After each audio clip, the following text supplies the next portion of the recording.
Bueno, muy buenas tardes a todas y a todos que nos acompañan. Voy a retirarme el cubrebocas en lo que presento o hablo y ya después me lo voy a poner y ustedes lo estén igual. Del mismo modo, muchas gracias por estar acá en la presentación del libro del doctor Carlos Martínez Azad. Carlos Martínez Azad es investigador emérito por la universidad, por nuestra universidad, por el Sistema Nacional de Investigadores y es coordinador de hace algunos años ya del Seminario Universitario de Culturas del Medio Oriente, que en buena medida eso, aunque no exclusivamente eso, explica el libro que tenemos ahora aquí. Suelo decir, y lo vuelvo a hacer, que la presentación de un libro suele ser una celebración, es una celebración desde luego para el autor o la autora que le corresponde y desde luego para el público, que finalmente creo yo cuando escribimos libros o cuando escribimos libros, publicamos libros y luego los presentamos, estamos pensando desde luego no solo en lo que hacemos y lo que nos interesa transmitir, sino que también pensamos en cómo difundirlo y a qué público le va a llegar, que finalmente es el que va a motivar el impacto posible que puede tener una obra.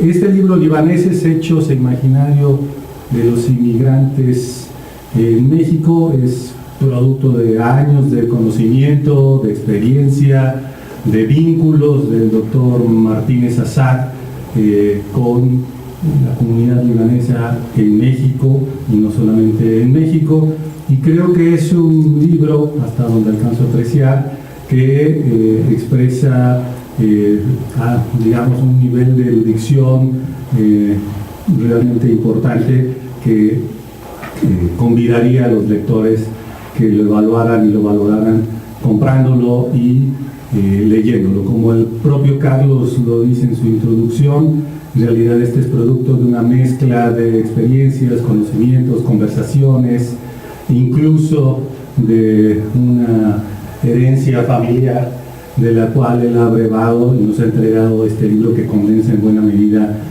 una buena parte de lo que, y si me permite decirlo Carlos, de lo que es él y de lo que conoce él. Y yo me atrevería a decir, sin haber leído en realidad el libro, lo reconozco tal cual, tuve el tiempo para leer la introducción, pero conociendo la obra y la trayectoria de Carlos, creo que este es un libro que demuestra la combinación y la conexión de dos oficios.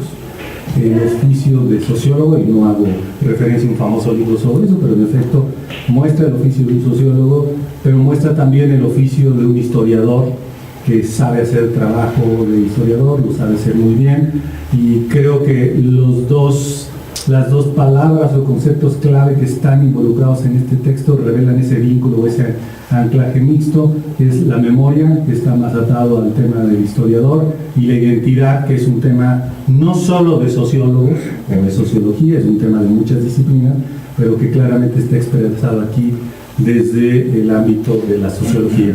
Le agradezco a Carlos, en todo caso, que me haya permitido estar aquí. Él me invitó y me dijo que yo participara presentando el libro, pero creo que la mejor actitud humilde que puedo tener es moderar, dar algunas palabras como las que he dado ahora y cederle el uso de la palabra a la colega y al colega que realmente conocen del tema y que podrían dar una opinión mucho más útil y conocedora de los alcances y de la importancia del aporte del libro de Carlos Martínez. Muchas gracias entonces, Carlos, por permitirme estar acá y por la invitación, y desde luego muchas gracias a todas y a todos que nos acompañan. Yo ya tenía varios años que no me tocaba estar en una presentación del libro presencial, ya me había tocado estar en alguna que otra virtual, y me da mucho gusto que justamente sea la de Carlos que pueda regresar a una presentación de un libro. Tenemos como presentadores, y voy a, si a ustedes les parece bien, a mencionar brevemente su reseña curricular y después les voy a ceder la palabra. En primer lugar, en el orden en el que están en el banner con el que fue difundido este evento, la doctora Delia Salazar Anaya. Ella es directora e investigadora de la Dirección de Estudios Históricos del Instituto Nacional de Antropología e Historia. Es licenciada, maestra y doctora en Historia de México por la Facultad de Filosofía y Letras de UNAM y miembro del Sistema Internacional de Investigadores. Desde 1997 ha formado parte del Consejo Editorial de la revista Dimensión Antropológica y en 2014 asumió su dirección. Desde 2017 ha colaborado en el proyecto Docente México Multicultural UNAM. Sus investigaciones se centran en la historia de la población en México, con especial interés en los inmigrantes extranjeros, la infancia y la estructura familiar de los siglos XIX y XX. Es autora y editora de un amplio número de artículos, ensayos, guías y fuentes documentales, así como de 9 libros colectivos y varios dossiers temáticos. En 2010 publicó su libro Las cuentas de los sueños, la presencia extranjera en México a través de las estadísticas nacionales 1880-1914, con el sello editorial de Lina, el Instituto Nacional de Migración y DGE Editores. Entre sus publicaciones más recientes se encuentran Viajantes, Rumores e Informes Confidenciales, La inteligencia política de los extranjeros 1910-1951 e Historias de comerciantes. Próximamente publicará el libro La colonia francesa de la Ciudad de México 1880-1945. Muchas gracias a la doctora Salazar por estar acá y el turno es suyo. Adelante, por favor. Pues no sé si me acerco el micrófono. Bueno, yo también celebro, agradezco en principio la invitación y por supuesto que celebro que este es el primer evento presencial en el que estamos así también en una presentación oficial de un libro que es, la verdad, creo que también todo un esfuerzo también para la misma Universidad Nacional, que después de todo este proceso complejo que fue la cuestión de la producción editorial durante estos últimos 2 años, tengamos un libro como el día de hoy. Así que bueno, traje algunas notas, no es el libro totalmente terminado, no es mi reseña completa, pero voy a hablar de algunos aspectos que la verdad es que me han llamado la atención muchísimo.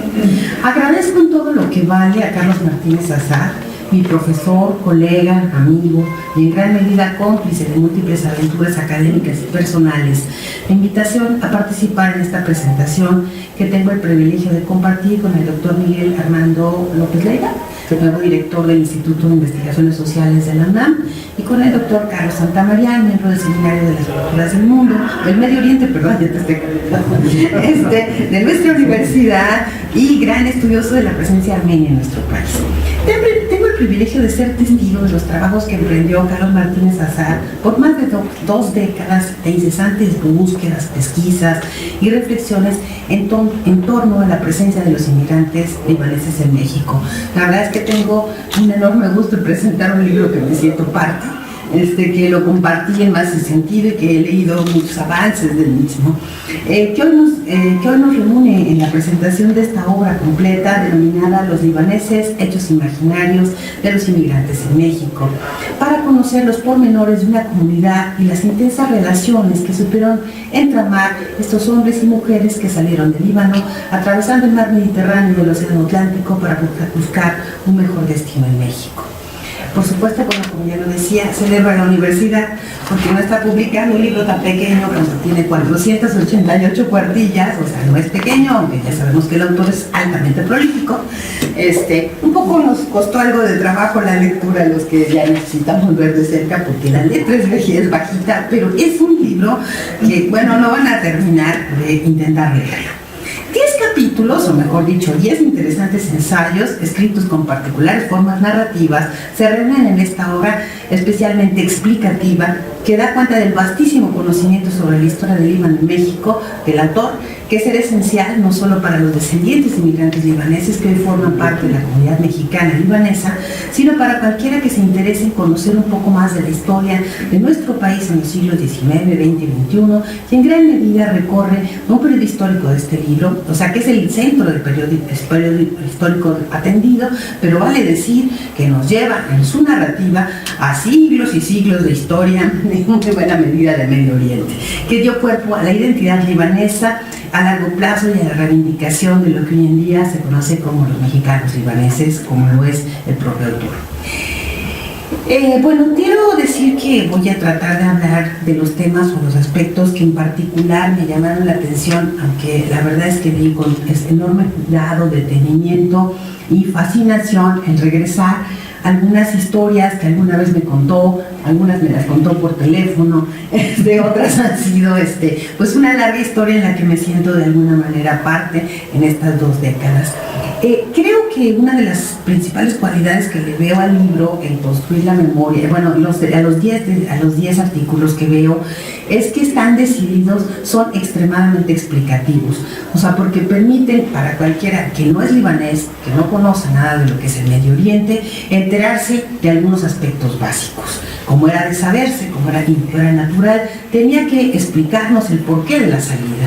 Ese es el primer capítulo del libro, que llamo Construir la memoria desde México, y que nos explica pues las diversas dificultades que tuvo el pueblo libanés, sobre todo básicamente el cristiano, aunque vamos después a ver toda la diversidad también religiosa que conllevó la inmigración libanesa a México, pero sobre todo nos habla de las múltiples identidades y de lo complejo que fue en sí mismo la construcción misma del Estado libanés, que creo que es uno de los temas que nos hace explicarnos muy bien.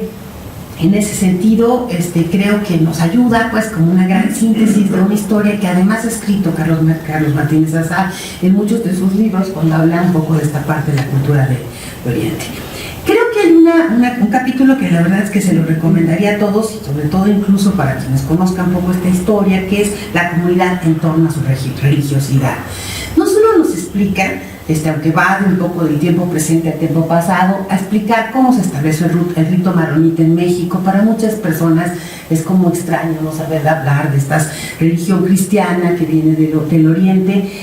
Nos explica esta religiosidad, pero también nos lleva a la historia de cómo se fue conformando en el propio Líbano esta interesante relación de los cristianos que quedaron pues, sobre lo que llamamos el Imperio Romano de Oriente, ¿no? En aquellos tiempos. Pero también una de las cosas interesantes es que nos permite explicarnos, si quieren brevemente, qué eran los melequitas, los ortodoxos, los drusos y los musulmanes.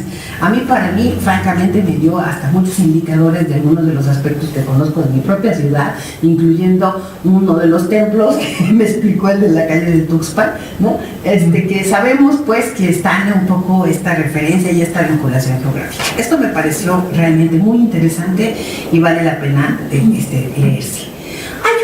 Hay otro ensayo que a mí me gustó muchísimo, cómo entró a hablar de la historia de los primeros años de la presencia libanesa en México, que no lo hace pues como en la forma tradicional, en el sentido de contarnos de llegó el primer libanés a México. Se supone que hay muchas historias sobre que se llegó a la península de Yucatán o cuál es el primero, sino que lo utiliza en un ensayo. Por eso digo que es más un conjunto de lindos ensayos que bien articulados dan como consecuencia un libro maravilloso que nos habla básicamente de 2 inmigrantes que son el pretexto para hablarnos de la migración en su conjunto, de Edith Murillo y de Julián Slim. O sea, de alguna manera, a través de estas dos figuras, entra en muchos casos particulares para tratarnos de explicar el caso de uno de estos inmigrantes excesivamente exitoso, que sabemos que estaba hasta las fiestas del centenario, por el estilo, y al mismo tiempo pues de uno un tanto más modesto como Edith Murillo. Recurre a historias personales y al mismo tiempo de alguna manera así refleja la comunidad, cosa que de veras celebro mucho. Perdón que voy a hacer un recorrido rápido, pero pues es también para que los demás sepan de qué se va a tratar el libro. Hay otro artículo que digo a mí que me encantó, que se llama Reclamaciones de libaneses por los daños durante la revolución. Debo decir que las 2 historias, perdón, no lo dije, de Edith Murillo y de Julián Slim, de alguna manera, junto con los otros libaneses que se mezclan en el capítulo, llega hasta la Revolución Mexicana. O sea, digamos, este es el periodo que ocupa este tercer capítulo. Y el siguiente capítulo ya lo dedica básicamente a lo que le pasó a los pobres libaneses durante la revolución. En ese sentido hay sí que, miren, hay poquísimas personas, bueno, está la pasión que siempre ha tenido Carlos Martínez Azar, por supuesto, sobre la historia de la revolución y de sus regiones.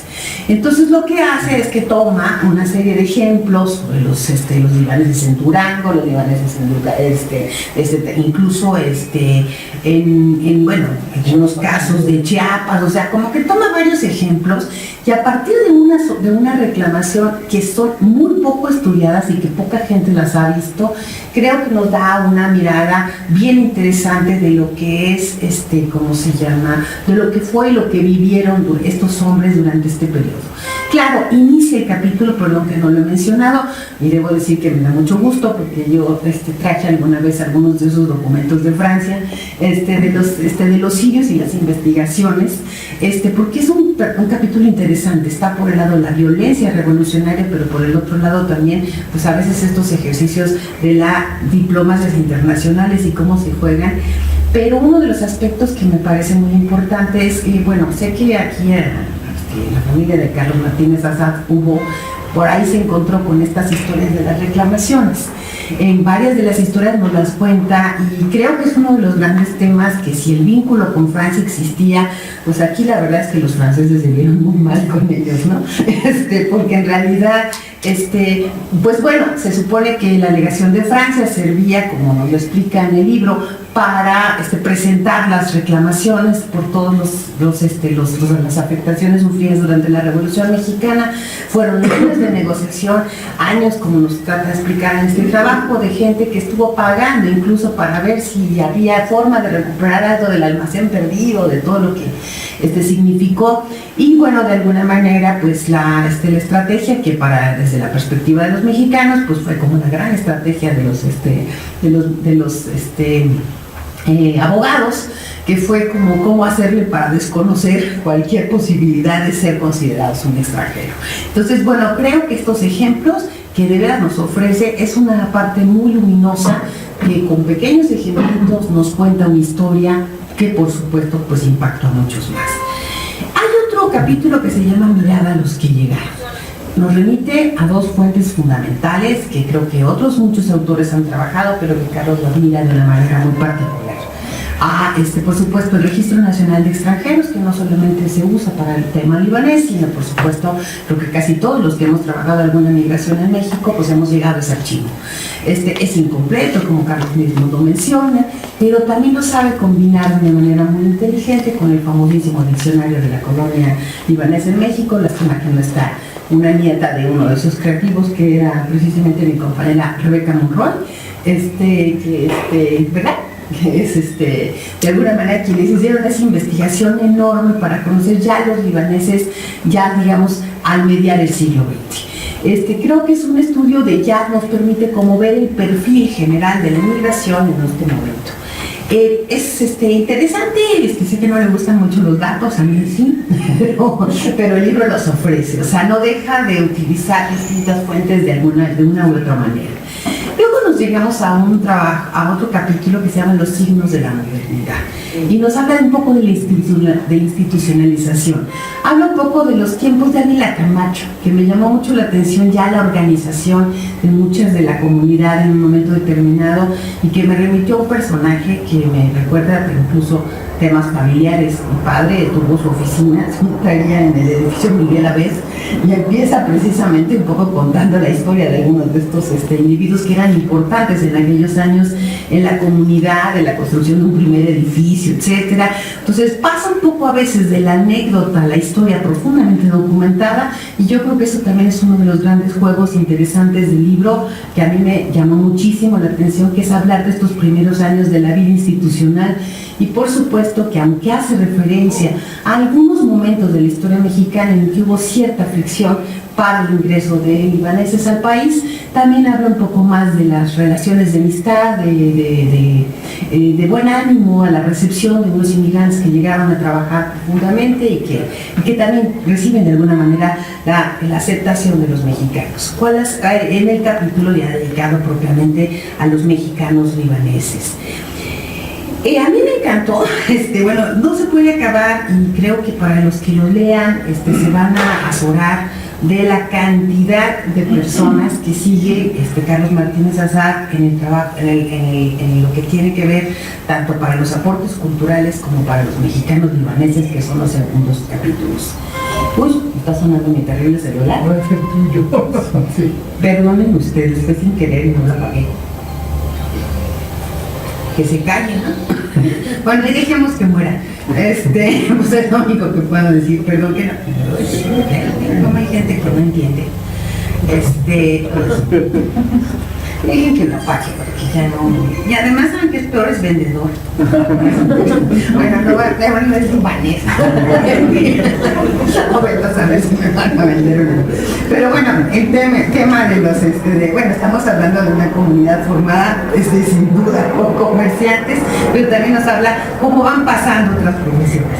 Entonces, en ese sentido, me encantó, porque obviamente son los temas que a Carlos Martínez Azar le interesan más, es hablar de los aportes culturales y se mete a la literatura. Medio se menciona en algunas líneas así mismo, con sus historias, pero bueno, obviamente pues está la figura de Sabines como, digamos, esencial de toda esta historia, también de los aportes a la literatura, y por supuesto que entra un tema que muchos de nosotros hasta tuvimos la oportunidad de verlo en una película, que es el tema del cine, ¿no? Aquí sí hace un resumen, pero súper resumen de lo que es un libro separado, en donde nos va a contar un poco como alguna parte de los aportes culturales de los libaneses en el cine, que es pues desde la imagen de Baisaro Jalil, así como, bueno, una gran lista de diversas personalidades que ya nos llaman mucho la atención. Cierra un poco con la música. Algo de la comida, me faltaba más comida en esta historia, ni hablar, que nos ha unido a muchos. Y luego, bueno, termina, ya quiero cerrar con otro trabajo que se llama Los Mexicanos Libaneses, para hablar un poco de lo que son hoy en día, y yo sé que en esta presentación seguramente nos acompañan muchos descendientes de libaneses en México, segunda o tercera generación. Es impresionante, y creo que algo que destaca el libro es algo que es el paso un poco del comercio de estas personas que llegaron prácticamente sin recursos y cómo se esforzaron porque sus hijos estudiaran. Creo que hay algo que está muy reflejado en el libro, que es precisamente el ingreso al mundo profesional, como lo es el propio Carlos Martínez Azar, un distinguido universitario, que finalmente es una formación, como mucho de lo que hace referencia en este libro, que también es la formación en la UNAM para todos los que somos universitarios. Yo creo que siempre habrá un gusto por hablar un poco de esta inserción de tantos médicos, individuos de muchas abogados, como nos hace referencia. También, por supuesto, pues ya es un recorrido rápido, si quieren, pero enorme, de lo que fueron los gobernadores, senadores, ¿cómo se llama? Presidentes municipales, secretarios de Estado de origen libanés, y va a ser un recorrido, pues ahora sí que desde los primeros hasta la actualidad. No, la verdad es que no terminaríamos de hacer biografías de la cantidad de personas de ascendencia libanesa que han formado parte de la clase política mexicana y que, bueno, seguirán, yo creo que formando parte de ella. Bueno, en este caso creo que es muy notorio su filiación con el PRI, pero también los pone los del Partido Verde, los del PAN, y uno que otro de Morena, pero bueno, ya veremos qué va a pasar para el futuro. Pero bueno, habla mucho de ellos. Y por supuesto, pues llega con los hombres de negocios, en donde la figura de un ingeniero Slim pues tiene que estar, ¿no? O sea, quien no pudiera conocer esa historia, pues forma parte de una historia larga que nos explica un poco esta figura, pero también de otros empresarios que son especialmente significativos y que creo que es inevitable que pues a muchos de los que hemos estudiado en temáticas de los extranjeros en México es también porque queremos conocer una parte de la formación de la clase empresarial mexicana. O sea, cuando hablamos de clase empresarial en México, pues bien que mal sabemos que si recorremos a muchas de esas instituciones están los apellidos de inmigrantes de muchas nacionalidades y sin duda pues del trabajo de varias generaciones de quienes llegaron como inmigrantes pobres y que se fueron construyendo, creando y conformando también la propia industria nuestra, ¿no? O sea, no solamente pasaron del comercio, sino también muchos del tema de la industria. Ya habla del Banco Abunrad, no los voy a cobrar, pero puedo decir que no terminarían de enterarse de temas. Y por último, hay un capítulo que le llama Días de Combate, que nos habla un poco como de la relación de la comunidad libanesa con los problemas, digamos, más contemporáneos del Líbano, ¿no? Pues ahí sigue un poco más de una distancia, porque pues Líbano ha ido cambiando, ha tomado otros derroteros, pero también nos habla un poco de la construcción de la identidad de esta imagen, que es lo que está en el libro y que me parece muy interesante, que es cómo explicar la construcción de una identidad cuando en realidad la nación no existía, o cómo la nación se fue construyendo y con su propia historia de por medio. Creo, para cerrar algunos de estos comentarios, que espero de veras entregar una bonita reseña, quiero hablar de las capas de la memoria con las que Carlos Martínez Azar inicia esta introducción. Este libro a mí me parece que, a diferencia de otros muchos trabajos que han caracterizado lo que hacemos, los que estudiamos los temas sobre migración internacional, que se han ido por las ramas o por muchas capas de la memoria, por pequeños espacios de esa historia, en realidad es como un acercamiento a los libaneses o a la llegada de los libaneses en Durango. Un libro, bueno, muy importante y bien documentado, por ejemplo, que se han hecho algunos sobre Yucatán. Aspectos particulares sobre la cultura o sobre la historia de un individuo. Pero atreverse a contar una historia sintética no es cualquier cosa. O sea, es una historia que realmente, para quien lea este libro, va a tener aquí un libro con toda seguridad, que le va a permitir, pues, ser como lo que dicen vulgarmente, el tumbaburros obligado, ¿no? El libro que te va a obligar a llevar con un gran conocimiento de por medio, pero a sintetizar una gigantesca historia que no se hace fácilmente y que solo se hace producto de todas las indagatorias, de todo el trabajo que durante tantos años ha hecho Carlos Martínez Azar, pero también a su oficio de sociólogo, a su idea, más allá de los historiadores que somos muy dados a los pequeños detallitos de la historia, precisamente a la idea de mirar amplio. Y creo que este libro mira amplio, y lo único que podría decir es que de veras recomiendo su lectura. Espero que mis palabras, cuando menos les diga, sepan de qué se va a tratar, para que lo leas con mucho gusto, porque yo lo he leído con muchísimo gusto y la verdad como si nunca lo hubiera leído. Así que, adelante. Me falta un...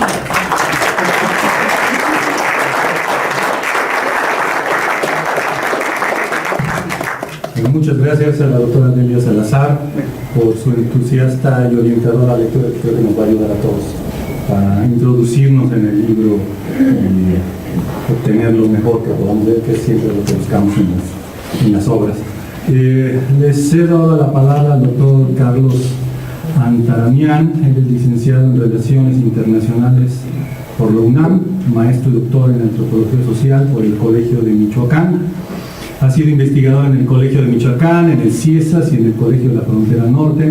Actualmente secretario técnico del Seminario Universitario de Cultura del Medio Oriente de la UNAM, que coordina el doctor Martínez Azar. Su área de especialización, además del estudio de comunidades armenias en Latinoamérica, se enfoca al estudio de las diásporas, grupos migrantes a México, así como de genocidios y el papel de la transmisión de la memoria entre comunidades víctimas de violencias de Estado. También ha impartido cursos sobre temas relacionados con el uso de la fotografía para la investigación social y el resguardo de archivos fotográficos y fílmicos. Es realizador de los documentales Los Armenios en la Merced de 2012 y Juan Armenia 2019.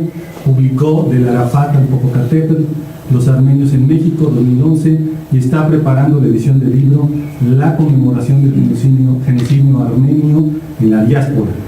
Fue curador y realizó la investigación histórica de la exposición Armenia, una herida abierta, que se realizó en el Museo Memoria y Tolerancia en 2015 y en la Brand Library de Glendale, California, en 2016, así como curador de la exposición Armenians of Mexico 2016, realizada en Yerevan, Armenia. Ha publicado diversos artículos y capítulos sobre la conmemoración del genocidio armenio, y sobre las comunidades armenias en general. Coordinó los dossiers de Historia Internacional de la revista Histor, Armenia, una historia 2015, Kurdistán 2017 y Asiria, pasado y presente del pueblo asirio. Del mismo modo, como la doctora Salazar, tenemos un colega experto y conocedor para comentar el libro de Carlos Martínez. Adelante, por favor. ¿Qué tal? Muy buenas tardes a todas y a todos. Antes que nada, agradezco profundamente al doctor Carlos Martínez Azar por invitarme a presentar su reciente y tan esperado libro sobre los libaneses en México. Además, compartir mesa con Delia Salazar y con Miguel López es todo un honor. Como acaba de mencionar Delia, En la introducción dice Carlos Martínez Azar que hay capas de memorias colectivas que influyen de manera determinante en el historiador al recurrir a las diferentes fuentes sobre el pasado, y que discernir sobre ello ha sido motivo de sus acercamientos al estudio de Medio Oriente hacia México. A diferencia de muchos de los trabajos sobre comunidades de inmigrantes que son productos de tesis de maestría o doctorales o primeros trabajos profesionales, este libro es un producto de un largo proceso de añejamiento. Como nos dice el autor, es la acumulación de todas las fuentes sobre la inmigración libanesa que estuvieron a su alcance. Y por todas, en verdad son todas. Y al nacer en una familia de origen libanés, pudo escuchar desde siempre historias, relatos, anécdotas, los motivos para abandonar su tierra y la forma en la que fueron recibidos en México. La investigación está alimentada por conversaciones que escuchó y preguntas que siempre hizo, sin adivinar que un día éstas pudieran desembocar en un relato que busca el conocimiento y la comprensión de la migración libanesa a México. Entender, hacer más comprensible ese pasado y transmitirlo a los interesados fue su cometido. Y para ello no solo se ha sumergido en esas capas de la memoria acumulada hasta llegar a la misma médula, sino que también, en el trayecto, ha reflexionado mucho sobre lo que es ser libanés, sobre cómo fueron asimilando esos inmigrantes las narrativas con las que se formaron hasta poder reconciliarse con su aceptada nacionalidad, cómo la fueron forjando con diversas fantasías hasta lograr inventar una libanicidad que sin duda tuvo una fortísima influencia de la gran diáspora del Líbano. Este libro es producto de miles de horas de lectura y haber recorrido los espacios de esa migración, caminado callejones en la Merced, andado en pequeños poblados en Hidalgo o Yucatán, realizado cientos si no miles de entrevistas a los descendientes de libaneses y de otros pueblos de Levante, muchas de ellas a esos primeros inmigrantes con su peculiar español. Ha recopilado miles de fotos, cientos de ellas las ha usado para platicar con los inmigrantes, para identificar personajes, para abundar sobre el evento, para disecar la fotografía como documento social y usarlas como herramientas útiles para la historia. Además, ha departido con inmigrantes libaneses en esas famosas tertulias, donde se bebía arak, se hablaba de la patria y se cantaban canciones en árabe, empezando con las tertulias familiares. Con el tiempo viajó al Líbano y pudo reunir más datos, reflexiones como las que vertió en sus novelas, y también consultó documentos que probaran los procesos que había escuchado y que en ocasiones había dudado. Al tener apoyo de las universidades en Líbano, logró consultar más archivos y conocer otros especialistas de las migraciones libanesas a otros países de América. Charlas con personajes fundamentales de la vida de Medio Oriente en México, filósofas, obispos, empresarios, presidentes de organizaciones, académicos y también los tenderos, los comerciantes pequeños y un larguísimo etcétera. Además, hay que constar, entrevistó a libaneses de todos los orígenes, maronitas, ortodoxos, drusos, musulmanes, armenios y por décadas. De manera que Carlos empezó este trabajo siendo un niño y lo ha ido pensando durante toda una carrera académica en la que ha publicado mucho sobre Medio Oriente, mucho sobre fotografía, mucho sobre las regiones de México, biografías, más de 50 libros, cientos de artículos, novelas, ensayos y muchos etcéteras. Como el arak, la destilación, ese invento árabe o persa, consiste en un proceso lento en el que el resultado alcanza una alta concentración muy refinada y un exquisito sabor. Así es este libro. Su lectura, acompañada de duraznos prensados, de los que tanto le gusta, es un verdadero placer.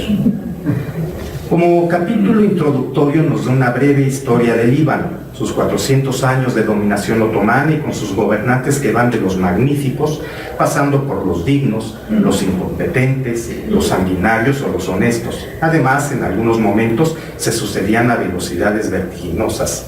También nos habla del turbulento año de 1860, cuando, asusados por los turcos, una estrategia usada en muchas otras partes del imperio, hubo combates entre drusos y maronitas. Este fue el inicio de la gran dispersión. Miles de maronitas emigraron, luego saldrían también ortodoxos y en menor medida drusos y musulmanes. Los franceses se consolidan como los grandes protectores de los cristianos de Monte Líbano y es, nos cuenta Carlos Martínez Azar, en el momento en que se establece el Mutazarrifato. La administración autónoma de los 7 distritos de Monte Líbano, estableciendo que el gobernador sería cristiano, siempre fueron católicos, el primero y el último armenios, 3 melquitas sirios, 2 católicos, 1 polaco y otro italiano y un albanés. Nunca hubo un gobernador local.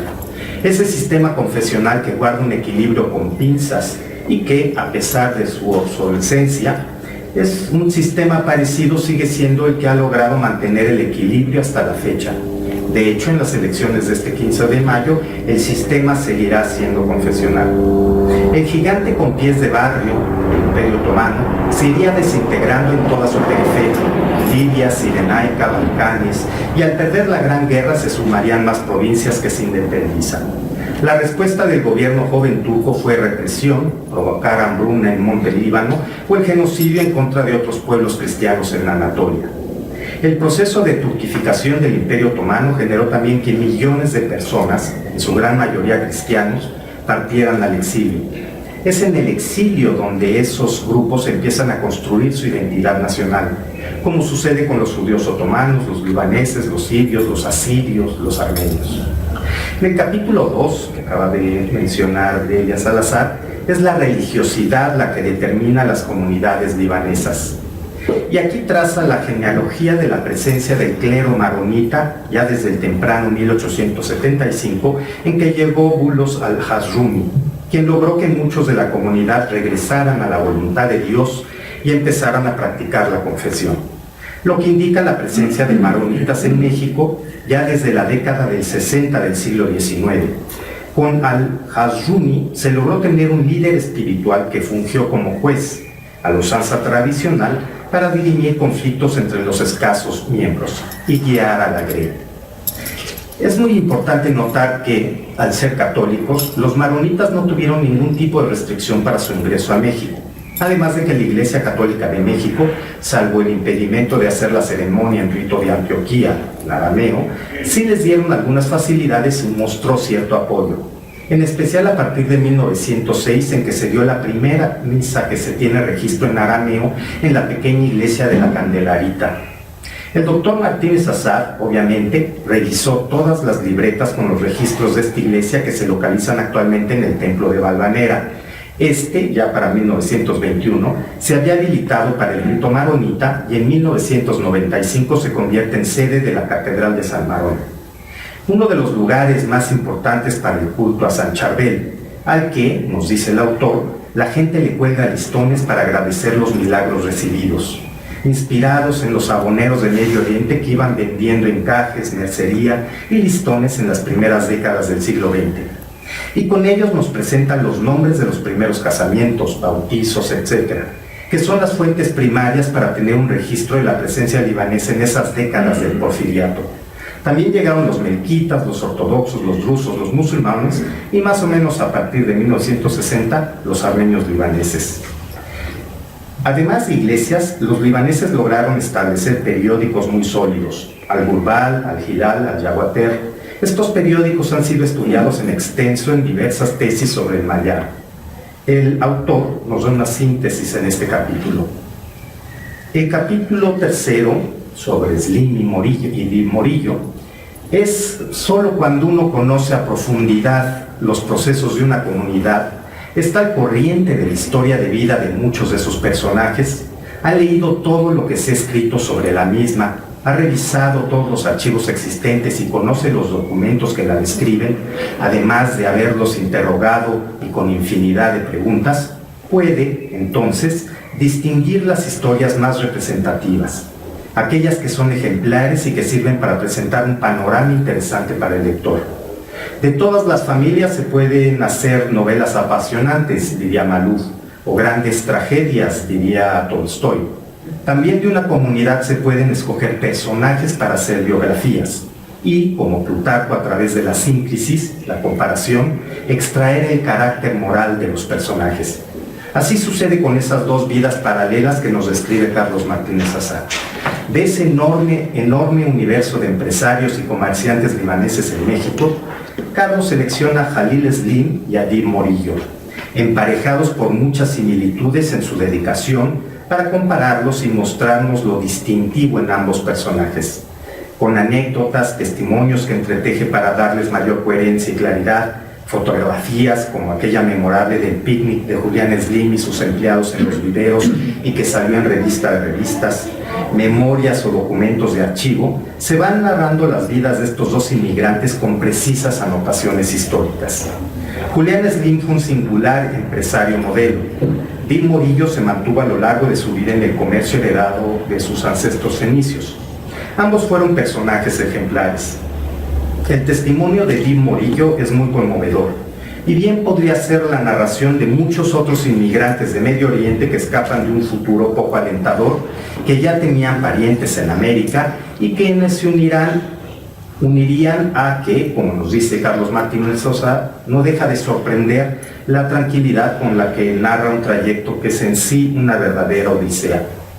Los que estudiamos los procesos de migración de ese periodo y también desde el Mediterráneo Oriental, judíos, asirios, griegos, armenios, apreciamos estos testimonios porque a pesar de que fueron muchos los que hicieron la travesía, en realidad no son tantos los que dieron el paso para plasmar sus memorias, o fueron muy breves.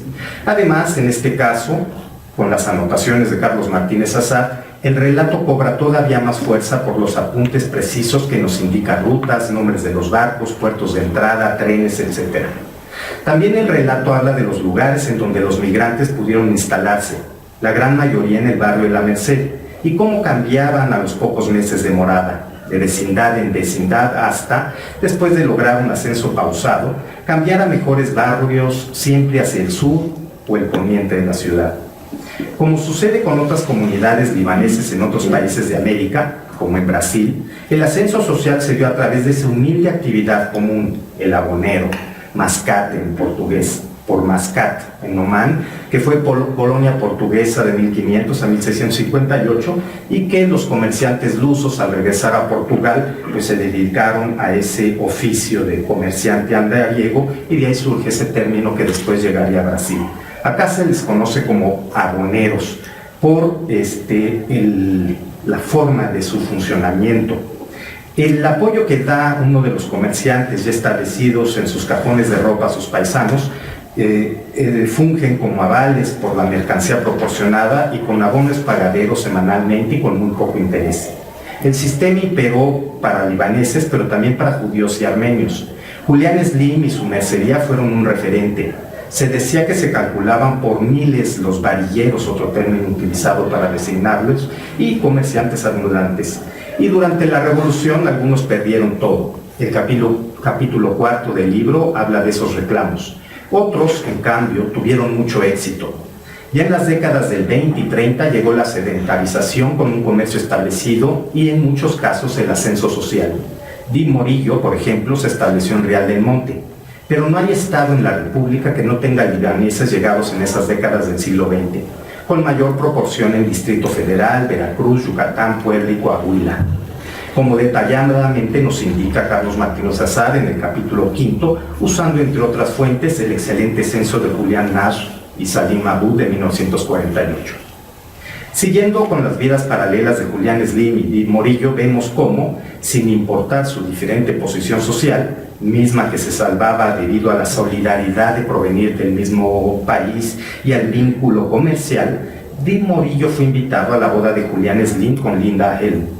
Esta solidaridad mostrada con esas organizaciones de beneficencia y compatrióticas que permearon a las primeras generaciones fueron diluyéndose conforme se sucedían las generaciones, marcando ahora un distanciamiento socioeconómico.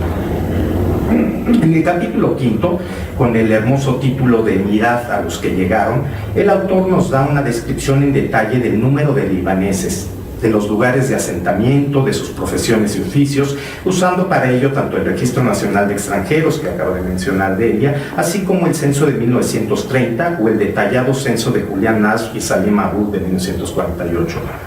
Los números varían. Mientras que el censo calcula en unos 4.000 libaneses, la comunidad estima en 1938 que son unos 5.000 y Nash y Abud estiman en 16.000. ya que también cuentan a los hijos y nietos, en especial si mantienen apellidos libaneses. Para comparar, les cuento que el único censo que posee la comunidad armenia de México es de 1946, elaborado probablemente por Manchukian y publicado en Hayrenik de Boston, y donde constatan que la comunidad es de unas 350 personas. El censo de 1930 contabiliza unos 250 y el Registro Nacional de Extranjeros a unos 200. Sin embargo, cuando uno revisa archivos de cruces fronterizos entre México y Estados Unidos, hay cerca de 1.500 registros. Muchos son de armenios que vivieron algunos años en México. Esto nos lleva a pensar que es posible que la comunidad armenia o aquellos que usaron México para luego migrar a los Estados Unidos pudo haber sido de unas 3.500 personas. Esto nos lleva a pensar que quizá el 10% de los armenios están registrados en los registros que hay en México. Y al leer este capítulo me pregunté si no sucedería lo mismo con la comunidad libanesa y también con la judía, que los números de registro que contamos en México apenas reflejan un 10 o 20% de los libaneses que en realidad estuvieron o pasaron por México. Hay algunas investigaciones que hablan sobre esas rutas migratorias de libaneses y sirios hacia los Estados Unidos. Sara Gualtieri, Linda Jacobs o Lily Garland sobre los judíos, y todos mencionan cómo utilizaron a México para cruzar ilegalmente a los Estados Unidos. Y muchas veces pasaron aquí 5 o 10 años, aquí nacieron sus hijos, y al migrar fueron contabilizados como mexicanos en los registros de cruce fronterizos.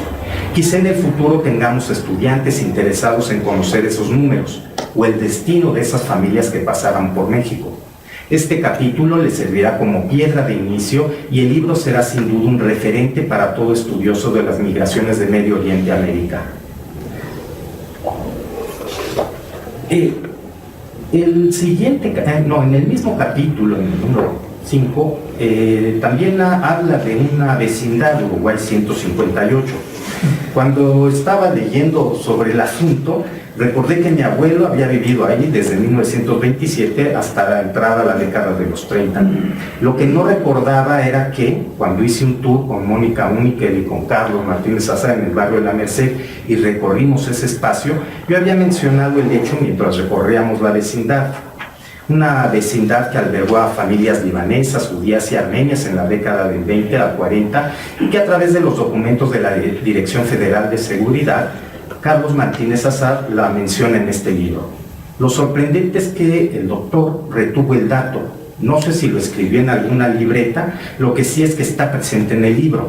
De manera que, además de conocer en profundidad los procesos de la comunidad, estar al corriente de la historia de vida, conocer los textos, los archivos, los documentos, en el cajón desastre mental de Carlos Martínez Azar están datos que alguien mencionó en un tour hace 6 años y nos lo devuelve en su escritura, complementado con un ambiente recreado que me ayuda a pensar cómo y dónde vivía mi abuelo, cómo eran sus vecinos de los cuartos 3, 4 y 5 de Uruguay 158.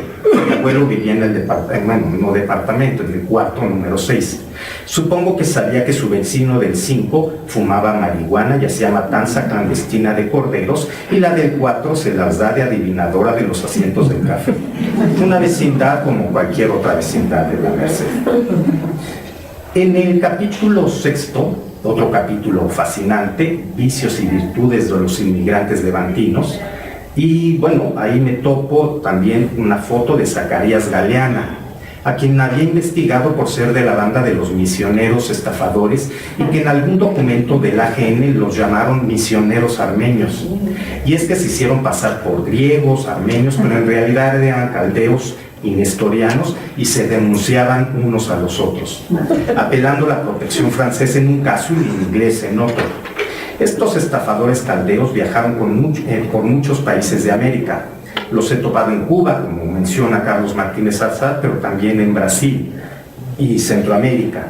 Y hay un príncipe, Malik Ambar, que es un personaje también muy interesante, que el doctor Martínez Azar lo menciona. Él fue participante en la Conferencia de Paz de París, Y pues lo que vemos con estas intrigas internacionales, porque ellos se denunciaban, un grupo, los nestorianos denunciaban a los caldeos, y entonces escribían a Inglaterra, Francia, escribían a Brasil, y se ven reflejadas también aquí en México, en Puebla, y el doctor Martínez Azar tiene toda una narración de cómo se estaban denunciando unos a los otros. Había platicado con Carlos sobre este caso y esperaba ansioso este capítulo. Además de interesante, es muy divertido. Los siguientes capítulos, el 7, 8, 9 y 10, ya no hablaré porque Delia ya los ha mencionado y porque estamos en tiempo. Pues muchas gracias, Carlos Martínez Azar. Para los que trabajamos las migraciones de Medio Oriente a México, este libro será imprescindible por su contenido erudito, sus apuntes, su conocimiento en profundidad de la vida de los inmigrantes de Medio Oriente y su exquisita escritura. Enhorabuena.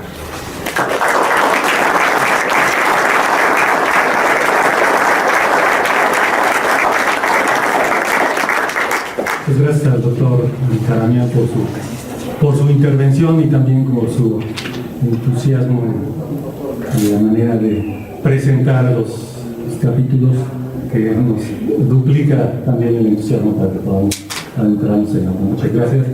Pues el autor Carlos Martínez Azar, lo que quieras tú decir es tu libro, tu presentación. Adelante, por favor. Bueno, primero, como siempre en estos casos, pues, estoy muy conmovido por lo que he escuchado aquí. Igual agradecido con la presencia del director, el doctor Miguel Armando López Leiva, de la directora de la Dirección de Estudios Históricos de Lina, Delia Salazar, quien, como ya lo dijo, ha sido mi alumna y bueno, como especialista en las migraciones, ha tenido que soportar mis llamadas telefónicas para preguntarle, oye, esto sí fue así o tengo que ir a otro lado a ver qué pasa. En fin, siempre fue orientadora en ese sentido, lo que podía decirme. Y a Carlos Antaramian, pues desde luego, todo agradecimiento por este recorrido, que además, como él mismo lo ha hecho saber, pues le concierne no solamente por sus ancestros armenios, sino por además la coincidencia, la alusión que hizo al final de esta vecindad, donde yo utilizaba el barrio de la Merced para mostrar cómo en ese momento las diferencias no eran no eran lo de ahora, y cómo en una misma vecindad podían vivir armenios, libaneses, judíos, sirios, y bueno, entre todos llevar la fiesta en paz, y a veces no tan en paz, porque lo que encontré también fueron estos documentos donde yo lo que intenté fue, ya lo verán los interesados, lo que intenté fue mostrar como diferentes versiones, porque el mismo pleito fue reproducido por los agentes de la Dirección de Seguridad de diferente manera.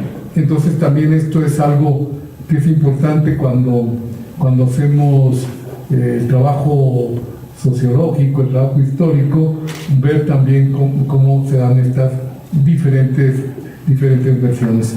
Pero el sentido del libro es fundamentalmente el buscar entender una identidad nacional que se forjó en el exilio. No es verdad que los libaneses hubieran llegado conscientes de proceder de una nación determinada, de un país completamente delineado, sino que los cambios de la estructuración de eso que conocemos hoy como Líbano sucedieron cuando ya estaban en el exilio. Entonces me remito a varios ejemplos. Los primeros libaneses que han llegado a México buscan en la embajada alemana la forma de a veces encaminar sus problemas y dirimir los procesos en los que a veces se ven involucrados. Alemania, ¿por qué Alemania? Bueno, pues al leer el libro lo vamos entendiendo, porque llegan como otomanos, es decir, son parte del Imperio Otomano, y la relación, el vínculo importante del imperio es con Alemania, como luego se va a mostrar durante la Primera Guerra Mundial. Y para ese momento pues las cosas cambian, porque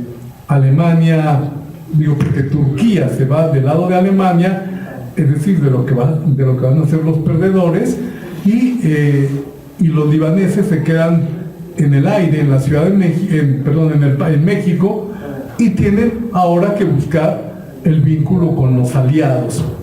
Es muy interesante, entre las cosas que encontré, entre los documentos que localicé, fueron las listas elaboradas por el gobierno de Estados Unidos, donde hacen listados identificando a los libaneses pro-germanos y los libaneses pro-aliados, así les llamaron.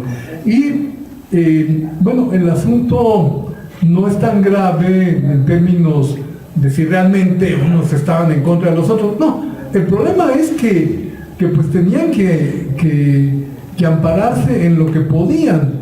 Por esa razón habían buscado el apoyo del consulado alemán en México, pero una vez que se establece el Gran Líbano en 1920 y la Sociedad de las Naciones da el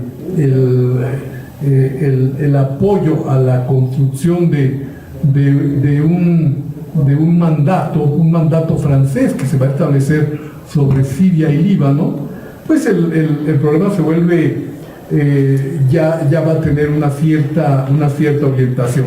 Es decir, los libaneses en México, además, para poder ser libaneses, para podérseles extender un pasaporte libanés, tenían que recurrir al consulado francés. En el consulado francés, pidiendo apoyos de otros de los avecindados con más presencia, como precisamente lo fue Julián Erlín, le preguntaban: oiga, fulanito Harfus, ¿usted lo conoce? Sí, lo conozco, sí, él es del pueblo de Cetine o de cualquier otro pueblo. Lo identificaban de dónde venía y le daban el pasaporte como libanés. O sea, fíjense esto, los libaneses comienzan a ser libaneses realmente cuando ya están en el exilio, cuando están fuera. No me refiero, estoy hablando de México, pero esto sucedió seguramente en otros muchos países como Argentina. Con los libaneses de Argentina tengo mucho contacto, he podido hablar mucho con ellos, y pasa un poco lo mismo. Claro que a estas alturas es un poco difícil, porque los abuelos, mi abuelo mismo, hablaba siempre del Líbano y del gran país que habían dejado y que habían tenido que abandonar. Esa memoria, por eso hablo de las capas de la memoria, pues también se fueron construyendo ya en el exilio. Es decir, un proceso complejo, un proceso difícil, donde, por otro lado, contaron con la enorme, con la ventaja más bien de ser cristianos, y por eso tener un vínculo más fuerte con los países de América Latina que llegaron, como en este caso México, y poderse realizar de manera muy rápida los matrimonios mixtos, como también lo analizo en el momento que analizo los censos. Bueno, todo esto da lugar a muchos nombres. Yo creo que en el libro están mencionados, no sé, el 20% de la gente que pude entrevistar o pude saber algo de su historia. Era imposible colocar a tantas personas. De ahí me surgió la idea de contar este tercer capítulo, donde hablo ya de la inmigración, contarla con dos puntos esenciales, que fueron Julián Erlín y Diz Morillo. ¿Por qué ellos dos? Bueno, porque con Diz Morillo, que radicó en Real del Monte, en Pachuca, tuve la suerte de conocerlo siendo niño. Y David Morillo escribió probablemente el diario más acabado, más completo que escribió un inmigrante en México. Y ese diario me recuerdo con mucha emoción cómo estaba en el mostrador de la tienda escribiendo en una máquina de esas muy antiguas, metiendo copias al carbón que salían de color morado, y esto prometía 3 o 4 copias, y le preguntaba, ¿para qué mete tantas copias? Entonces, para que mis nietos conozcan bien la historia, les voy a regalar uno a cada uno. Y yo me acordaba ahí frente a él y le iba preguntando, y él me contaba que estaba escribiendo sobre tal asunto o sobre tal otro, y bueno, crecí un poco siguiendo el diario que él escribía, y donde además pues contaba de muchos de los aspectos de su ingreso, de su llegada a México, que fue muy singular, como porque expresaba también lo de otros muchos inmigrantes. Él se vino con 12 personas de su pueblo, o sea que era realmente interesante como se vio después de los hechos que ya aludieron de los enfrentamientos con los drusos en la montaña libanesa, pues huyeron por los pueblos completos de Montelíbano. Y bueno, el caso de Morillo viene con 12 personas que por otra parte he podido seguir su desarrollo en México, sus vínculos personales, familiares, con quien se casaron, los hijos que tuvieron, etcétera. Y bueno, era por supuesto un puntal fundamental, y sobre todo que él se mantiene como comerciante desde que llega hasta el final. Él es uno de los personajes interesantes porque va a venderles ropa en la Ciudadela durante el cuartelazo, aquí en 1913, va a venderles ropa ahí. Y bueno, imagínense, con los cañonazos, los balazos, y sin embargo pudiendo evitar resultar herido. Pero luego se va al norte, y resulta que en el norte se encuentran los villistas, e incluso va a llegar un momento en que tiene un encuentro con él, y otros de los que van con él tienen un encuentro con Villa, y están asustados de que los van a fusilar, porque pues saben de los problemas que se dan, y bueno, se sorprende cuando Villa le grita a su ejército: oigan, no anden tan mugrosos y cómprenles a los aboneros libaneses que andan por aquí. Bueno, eso lo salvó en ese momento.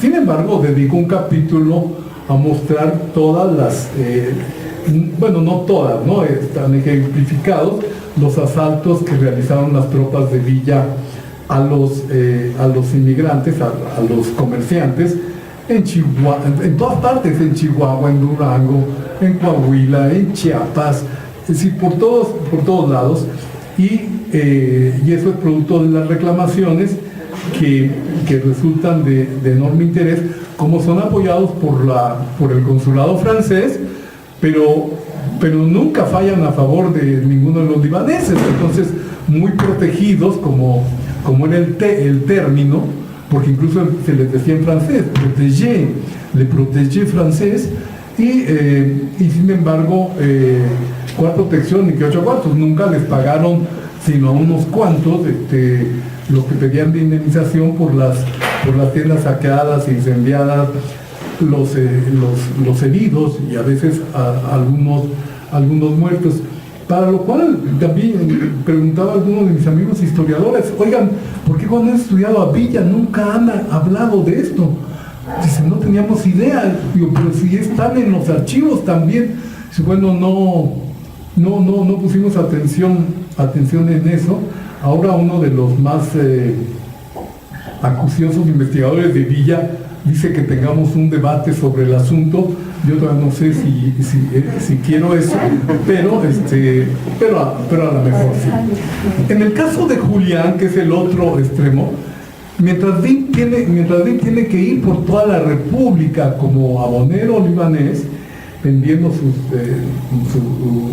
sus productos, Julián Slim tiene otra mentalidad, tiene ya una mentalidad empresarial en ese momento y decide crear una gran tienda en el centro de México, que también es muy curioso y que también lo relato aquí. Están los balazos en el cuartelazo también, es decir, mientras unos andan siguiendo a los combatientes para venderles ropa, y Julián Slim no cierra su tienda. La tienda que es la más grande de esa parte del centro, que ocupaba gran parte de lo que hoy es la Suprema Corte, que de hecho le expropian los terrenos para construir la Suprema Corte, está establecido, y como una persona establecida, todos estos aboneros que andan por todo el país lo conocen bien. Es decir, llegan a tener relaciones comerciales por lo que él está vendiendo, y es una garantía porque él y sus hermanos, que también forman parte de todo este asunto, muchas veces, si no es que la mayoría de las veces, les daban la mercancía un poco a vistas para que una vez que las vendieran les pagaran el producto. O sea que ahí algo que fue muy importante y que lo he narrado en algún otro artículo, fueron esos lazos de solidaridad que se establecieron. Uno de los hombres más ricos con los aboneros más comunes, más generales, mantenían una relación como esto que mencionas. De pronto los aboneros son invitados a las fiestas que ya hacen los Slim y los Haddad, que son de las familias más ricas ya para ese momento, y bueno, ahí trato de explicar, o busco explicar cómo es que hacen esos capitales y la diversidad del trabajo que realizaron para lograrlo. Entonces, si el exilio, la identidad son dos aspectos nodales del trabajo que me van a guiar durante todo el proceso, pues sí va permitiendo encontrar ciertos aspectos que resultan muy interesantes cuando los libaneses comienzan a interesarse en ir a la universidad. La universidad está ahí, todos los planteles están en el centro histórico, en lo que ahora llamamos centro histórico, y los libaneses están en la Merced, pues es muy fácil enviar a sus hijos ahí, y comenzamos a tener los primeros graduados y los primeros abogados, médicos, etcétera, dos profesiones que van a continuar durante mucho tiempo. Y los capítulos que siguen, pues hablan de esa inmigración exitosa, cuando se habla de la participación en las artes, es decir, la importancia que los libaneses le dieron al cine, aunque ya escribí un libro dedicado solamente al cine, a los libaneses en el cine mexicano. Aquí encontré otros datos que me parecía importante que dar a conocer. A lo mejor la gente puede pensar, es un poco el mismo trabajo que ya había publicado. No, es diferente, pero había que verlo y ver todo lo que de nuevo va apareciendo cada vez, ¿no? De tal forma que si uno tuviera que escribir el mismo libro, pues la verdad es que tendríamos que agregarle muchos otros aspectos y pues realmente darle, yo sería un libro inacabable, ¿no? Un libro que nunca terminaría de estar ya listo para ser dado a conocer. Y el proceso de institucionalización que me resulta muy interesante porque en efecto, como ya lo mencionaron mis colegas, pues el proceso de institucionalización también se va dando en algo que necesariamente está relacionado con la división en clases sociales. Es decir, Miguel Abed, los Abunrad, se van a convertir como en las figuras señeras de esa institucionalización. El mismo Julián Slim, de hecho, todos ellos son los que responden a Ávila Camacho en el momento que Ávila Camacho les dice, oiga, ¿por qué no se organizan en un club? Hagan un club libanés. En realidad ya habían tenido un club libanés, ahí lo relato, en la Merced, pero pues Ávila Camacho no tenía por qué saberlo, y los libaneses de ese momento pues prefirieron ignorar algo que a lo mejor no les convenía muy claramente a su pasado en la Merced, porque entre otras cosas, en el mismo lugar donde se creó el primer casino libanés en México, en la calle, ¿es Venustiano Carranza también o es Corregidor? Correo Mayor. En Correo Mayor, ahí mismo, en el mismo lugar, se funda el Partido Socialista Libanés o Partido Nacionalista, le van a ir cambiando de nombre, pero eso es la única organización política que yo pude detectarles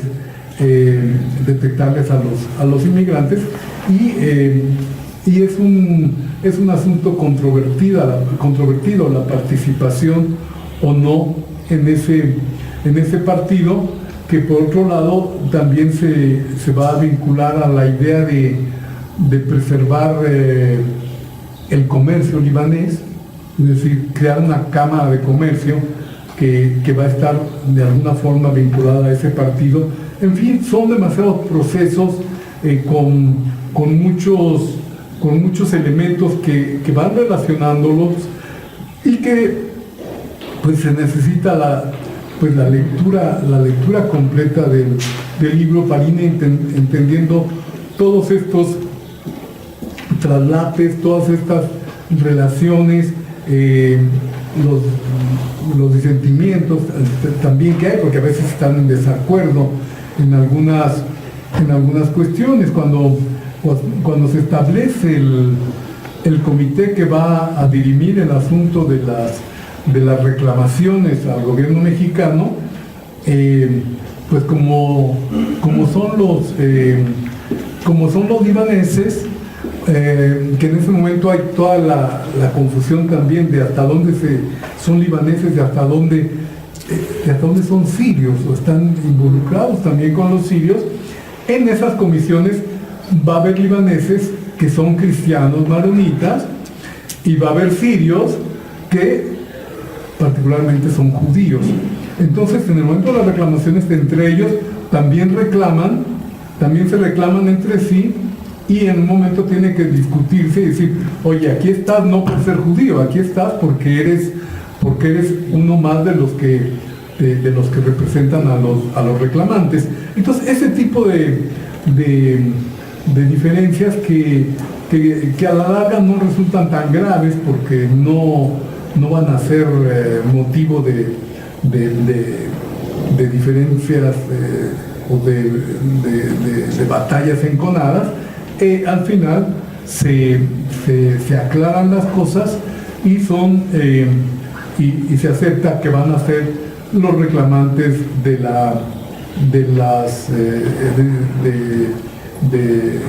todos los que han perdido algún bien durante la Revolución Mexicana.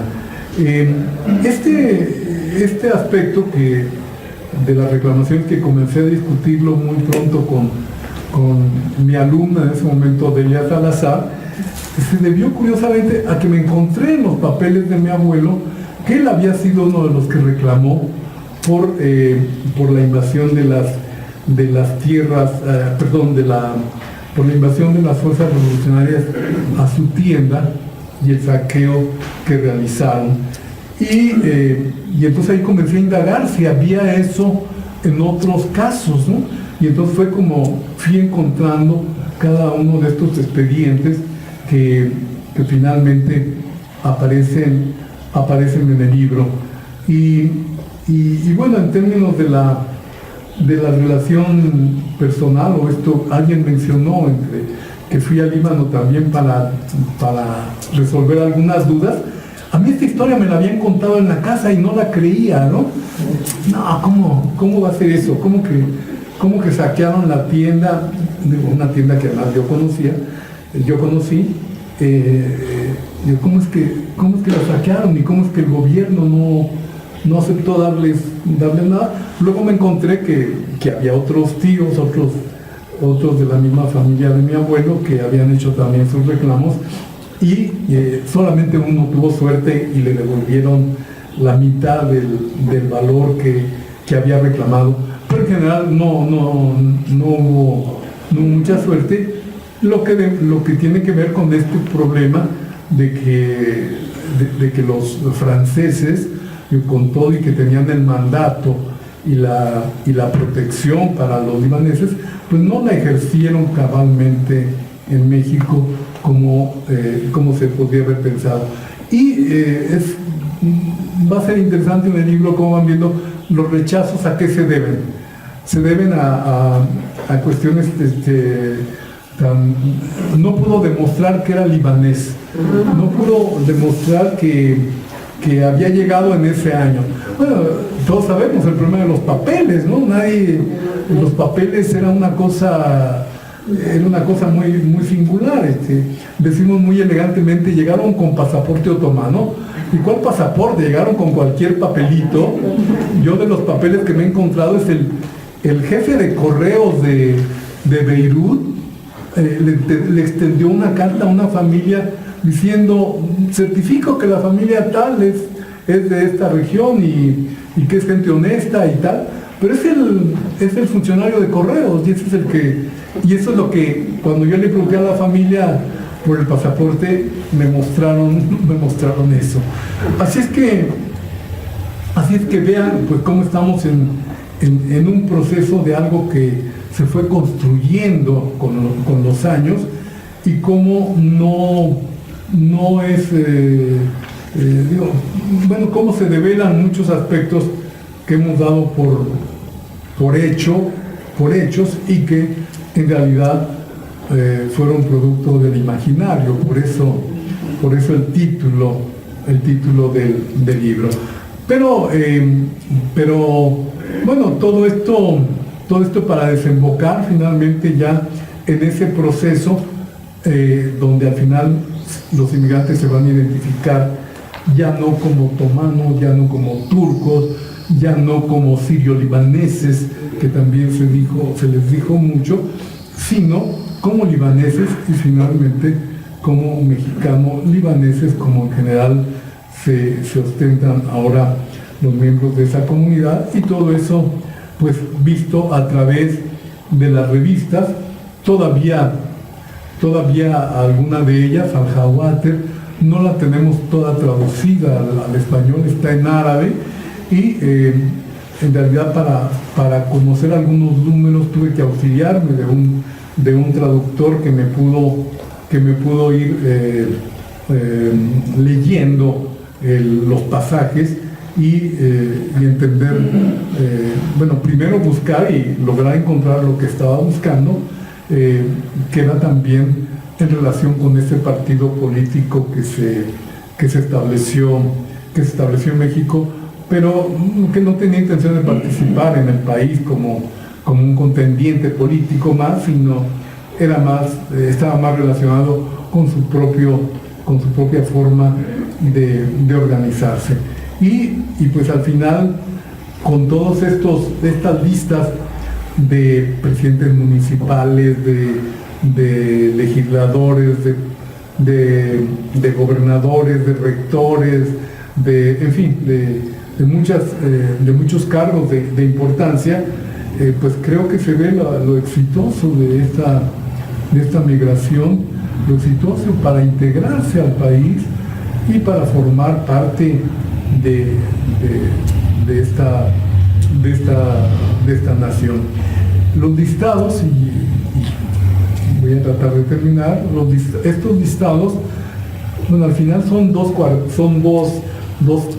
5 páginas, pero no saben el trabajo que me dio hacer todo eso, porque tuve que ir al archivo de la Cámara de Diputados, buscarlos, identificar los apellidos, hablar con otros senadores y preguntarles, oye, ¿tú sabes si fulano era de origen libanés?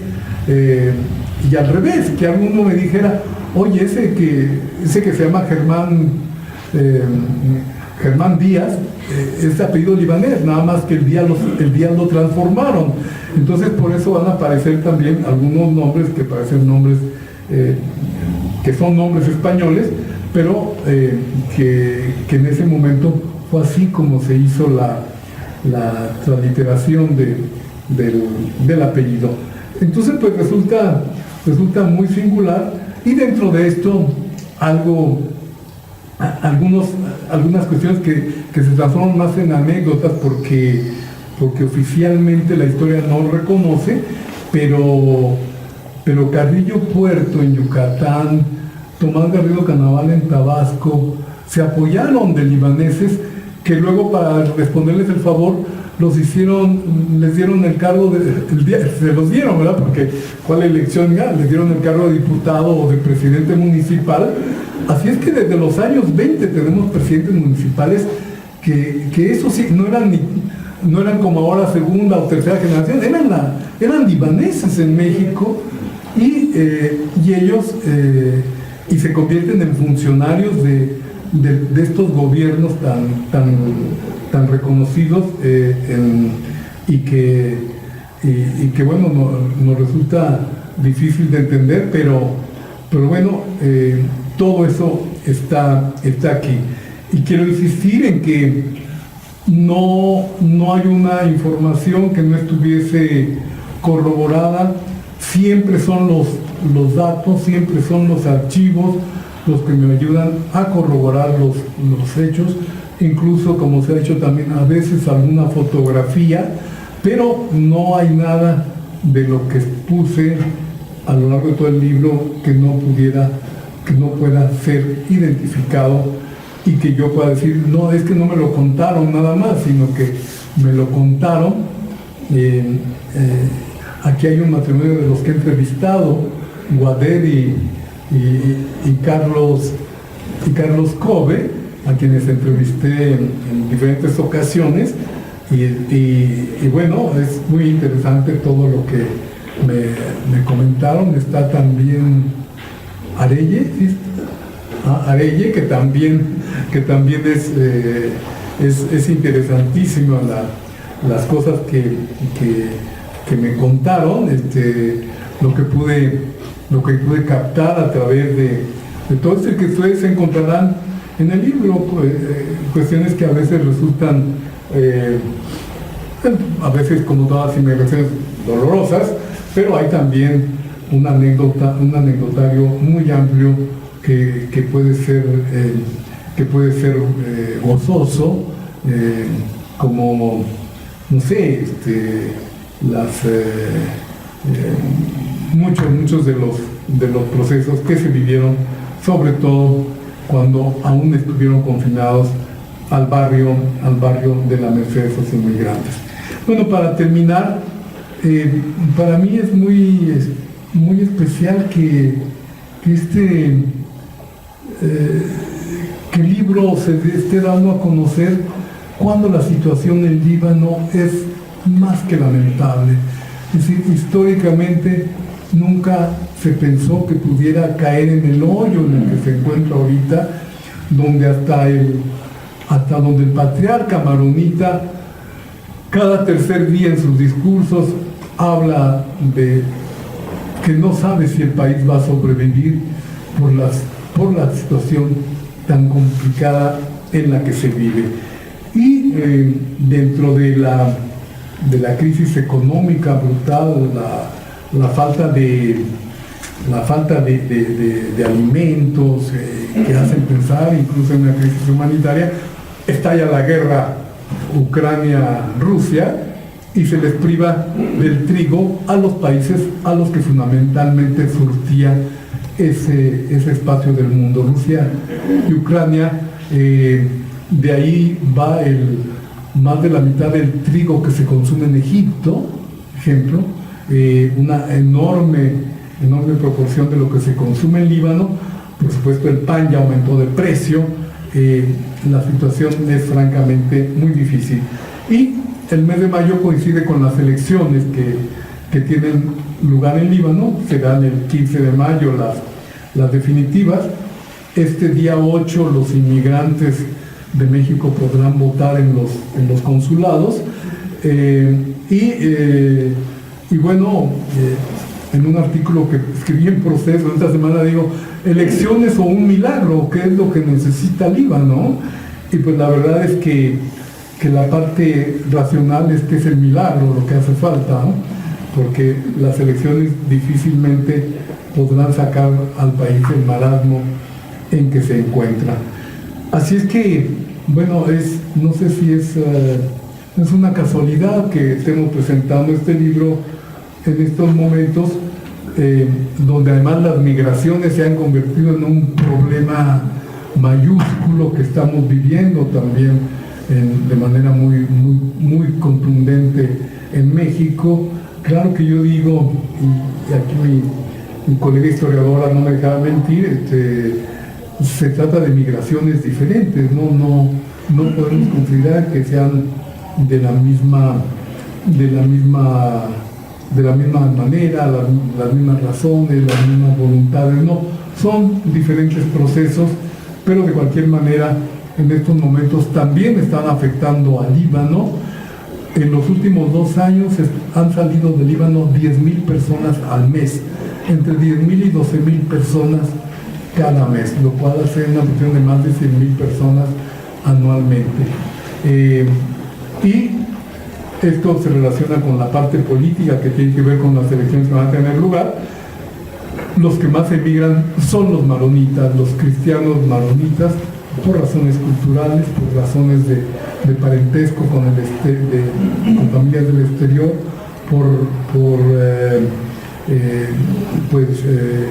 porque muchos han estudiado en universidades vinculadas con Francia, entonces eso les abre un poco el camino. En fin, esa es la difícil situación que está transitando ahora Líbano. Bueno, finalmente quiero decir que bueno, este libro hubiera sido imposible sin el apoyo de muchos colegas, como ya se ha dicho, de muchas de las conversaciones con Delia, con Carlos, pero también hubiera sido imposible sin las discusiones con mi esposa, Sara Sefcovic, que está aquí con nosotros ahora, a quien le agradezco particularmente en el libro por eso. De mis hijos solamente vino Alonso, él también sabe y también forma parte de todas las discusiones que tenemos siempre alrededor de la mesa sobre estos temas, y bueno, agradezco mucho la paciencia de todos ustedes, donde por cierto también hay parte de mi familia, no de mis hijos, sino de mis primos, una representación muy bien con Malú Assad y su esposo Gerard. Así es que yo les agradezco mucho a todos su presencia, agradezco mucho al instituto, al hermoso libro que gracias a la paciencia de Virginia Cariaga y de quienes trabajan en el departamento de cómputo se pudo lograr. Hay muy pocas pero interesantes fotografías que más bien buscaban la relación con el tema que se abordaba en el capítulo, porque no es un libro de fotos. A mí me encantan los libros de fotos, pero es algo diferente. Estos simplemente son fotos que señalan o que atestiguan los procesos de los que estoy hablando. Así es que Virginia, muchísimas gracias, y por favor transmítele a todo el personal que no pudieron acompañarnos ahora, y bueno, solo espero que que el instituto acepte publicar mi próximo libro, que ya lo tengo ahí. Muchas gracias a todos.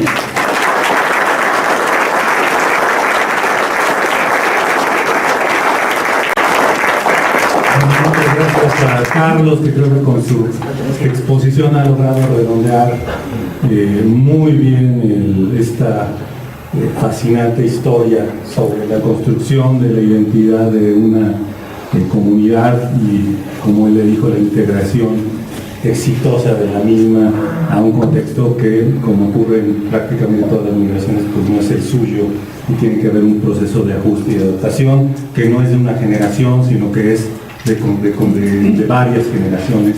Y en este caso, si no recuerdo mal por lo que dijeron y por lo que dice la introducción, es un proceso que al menos tú reflejas desde el siglo XIX hasta la fecha.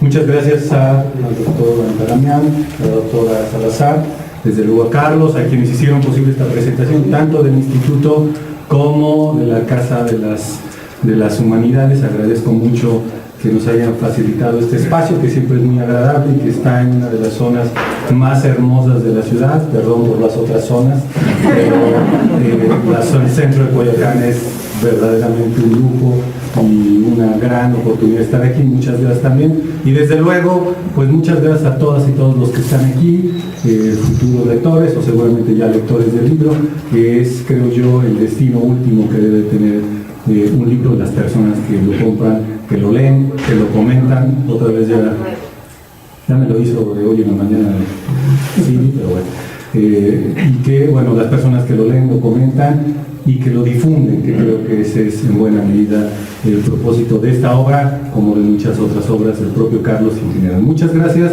y pues esperamos la otra obra con mucho gusto. Claro. Sí, también quiero agradecerle a Mariana Pichardino, claro, por su presencia. Había visto que se había salido, pero qué bueno que ya está aquí. Ahora con las mascarillas a veces es difícil reconocernos. Y bueno, es un lugar que siempre ha sido muy receptivo a la presentación de los trabajos que realizamos. Tienen algunas de las obras de trabajos que he realizado con la Coordinación de Humanidades directamente, y bueno, muchas gracias a ella, a su personal que es siempre tan amable también con todos nosotros. Gracias. Muchas gracias.